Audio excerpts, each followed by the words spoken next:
Today is the day. This is what we're going to start building today.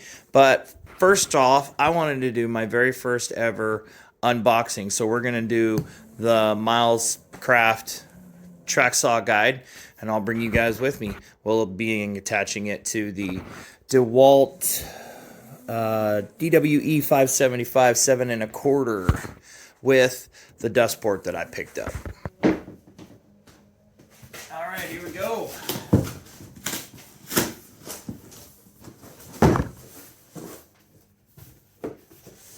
All right, so first thing, we have the instruction manual, which we will look at.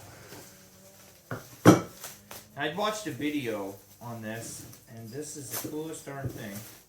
This is how you set up your blade, so you get smooth, accurate cuts every time. 2 clamps. These are the runners for attaching the actual guide, and then this is everything we need to set it up with the saw. This is what the saw is going to be set up on.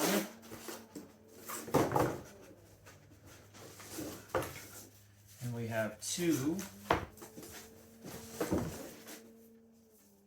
tracks for a total of 55 inches, I believe.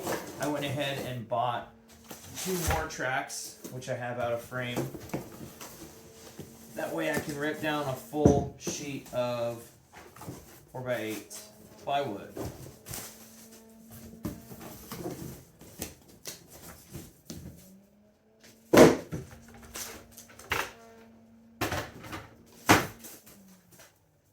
Alright, so grab the saw.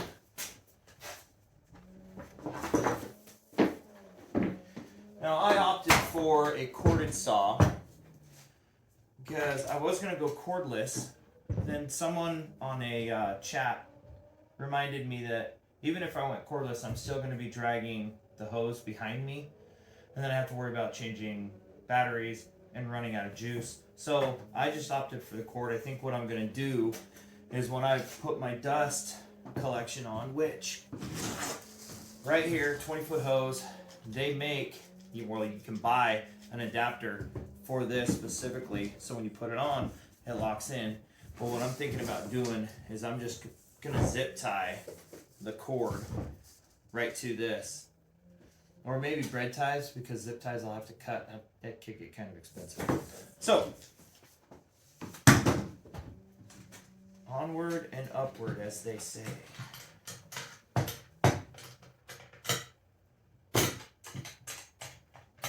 So what I'm gonna do is I'm gonna go ahead and take a second. I'm gonna read the directions, and then I'm going to try to do this one-handed. So it says you got to flip this over, take out this little end cap,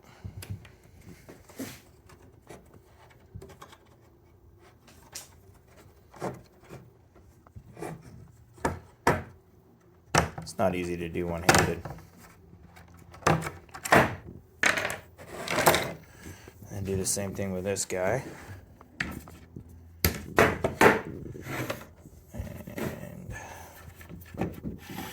That end cap.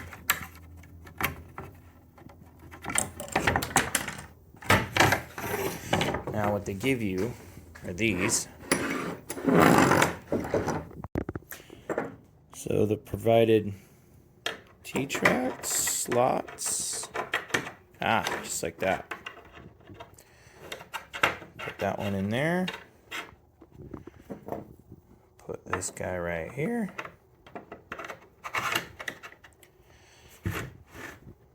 Slide these together.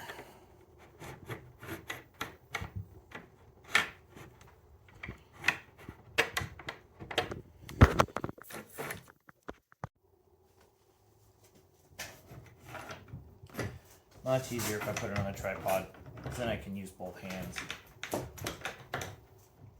There we go. That is obviously not working right. So I think that works. I'll just put the right side. Apparently it's directional. Who knew?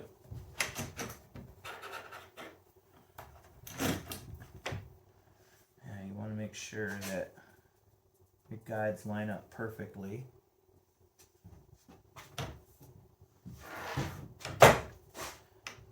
Straight edge. So we're going to use the straight edge.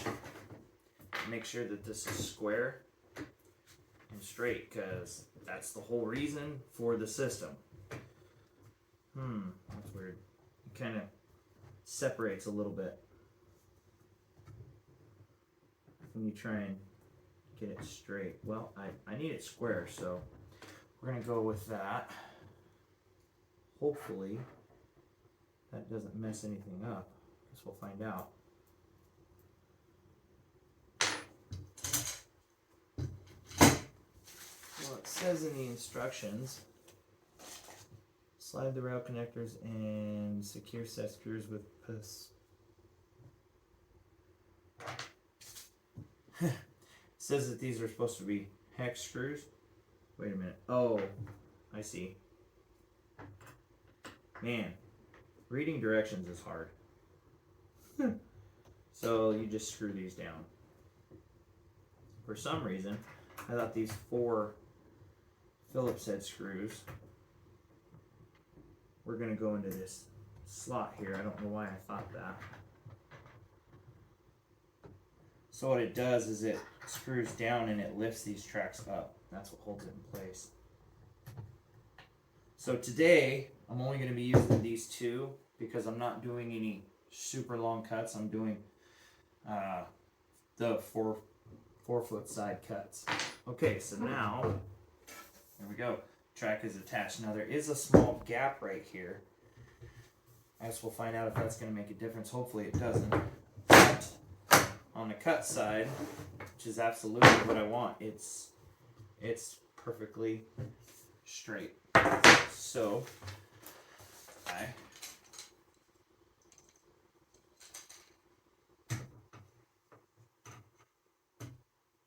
how does this work? Wow, there's a learning curve here for sure.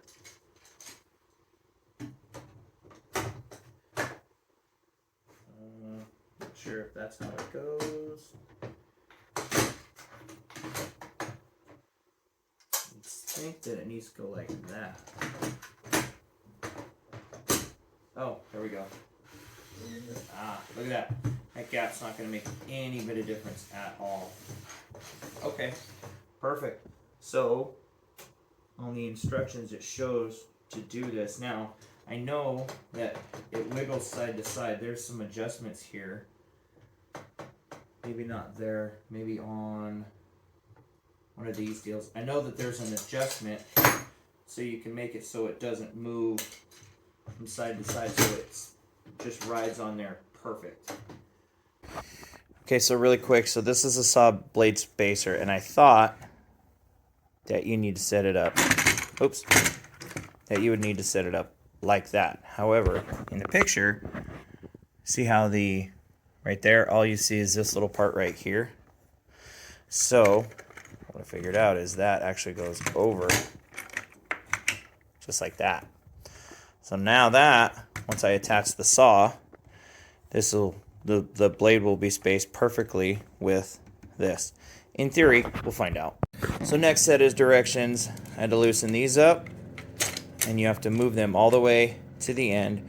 You have to flail out those, make sure everything is still good here. Now, I'm going to take that and place it onto here. Once you have the saw positioned, you have to move these so they will touch the front and the back of your saw, and then you tighten them down. So that makes the saw not move from front to back. Now I gotta figure out how to attach the 4 swing bracket dealy jiggers. I don't know what you want to call them, but I'll come back with that. Saw is attached to the base. It's on there. Now the instructions say that you need to have a sacrificial 48-inch long piece of wood, so you can, this has to be calibrated, so this little strip is going to get cut square So what I did is I had a bunch of that MDF left over from the Rockville Destroyer box. So I just did I'm just going to rip this to 12 and just put my marks on there. So now I'll set the track saw up on this, we'll cut it, and then we'll look and see how square it is. Alright, this is a moment of truth. Now, one thing I didn't show you, and this is so freaking cool because I was wondering how these things clamp down. So these clamps go on the bottom of the track. They ride in this rail and they clamp to the bottom of your piece. And what I did is I measured this piece at 12 inches. So this is a moment of truth. I don't know if you can see it on camera, but there's a bunch of little red everywhere. And that would be because you have to cut off the strip. And apparently now it has to be calibrated. So like I said, moment of truth, let's take a measurement, see how true we are. Okay, well, I didn't even count for the cutoff, so we're actually at 11 7/8 on this side. 11 7/8 on this side. That's perfect. Perfect. Perfect cut. Actually, we'll check and see how perfect that cut is right now.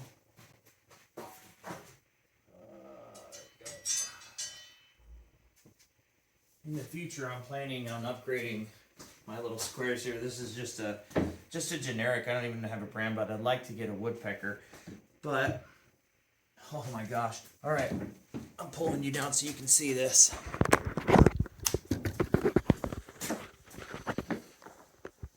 Look at that. Perfectly square. Let's see what it looks like on the other side. Oh yeah. Well, you can't beat that.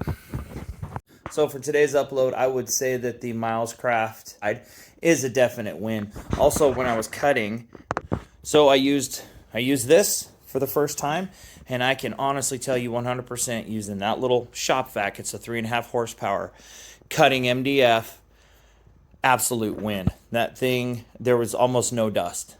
So I've just completely made my shop dust free. All right, so with that being said, I'm going to start working on the miter station.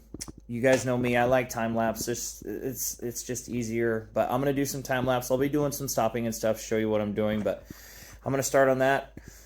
It's probably going to take me a couple weeks to get this done because I'm literally just working on it on my off time, but I will have the video for you shortly. Thanks for tuning in.